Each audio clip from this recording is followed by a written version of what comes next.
To set lock screen knocking so notifications show content in Samsung Galaxy S21, S21 Plus, or S21 Ultra, open settings.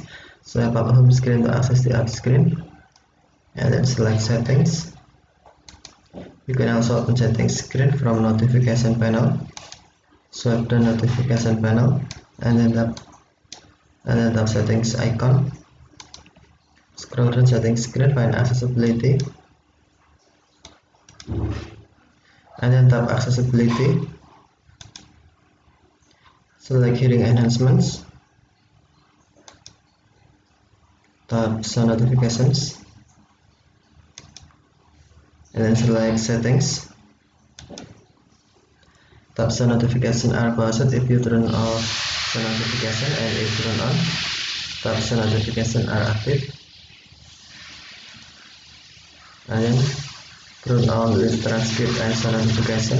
If off, tap show notification switch until blue to turn on, and then select knocking. Scroll down, tap lock screen, and then select show content.